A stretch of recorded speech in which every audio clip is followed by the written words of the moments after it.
I was always fascinated with his fingers. If you looked at his fingers, like some fiddle players, you look at their fingers and they're like gymnasts, you know, and there's a lot of movement. With Dad, it was very little. And he had this thing that, he said, because my fingers be lepping and it slows you down. You know yourself, it's not very economical. And he said, like, Siobhan, like you only have to lift it just off the string. Like you don't have to do that. Like you just lift it off the string. He was so economical with his movement that sometimes you could look at him and wonder, you know, do his fingers move at all for the output? Like he used to do these double grace notes on the high B. So, you know, he'd leave his finger on the A and he'd just bounce the baby finger.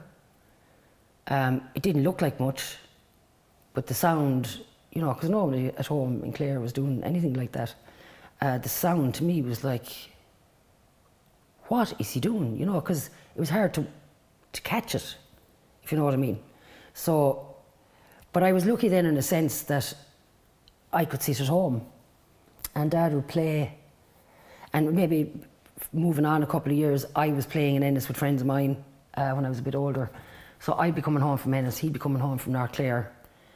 He'd take out the fiddle at home and play. So I really got to observe him in that environment, and it was very natural.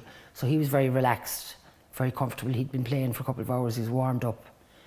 And to this day, I always said, like, I rarely ever heard him playing as well as he did at home. It never occurred to me, of course, to record any of it. When you're that age, you know, everything's going to last forever. It goes back to that thing I was saying about him up on the top of Harcourt Street, taking tunes down. I wouldn't say Tommy ever refused a tune. I think he was massively, and he sat in sessions.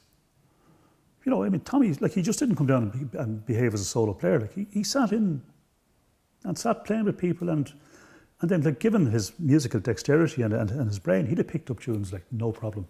Because as you know yourself, like when you're in your early 20s, you just hoover the tunes up. You don't even learn them. You don't know how you learned them. They're just there, and that's hard to explain to people, for people to understand. So Tommy would have done that, and like, he'd have heard a tune once, and second time round he'd been quite comfortable with it, you know. So that's, you know, and as I say, and he had a musical curiosity. I noticed that he played roles differently. To the kind of execution of them was different.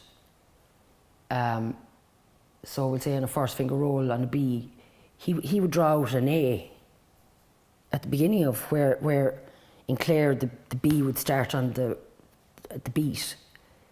Dad's might kind of ease into it. Things like that you just, I suppose really what he did was teach me how to listen, which is the most valuable asset you have as a musician. You know, you can only play what you hear.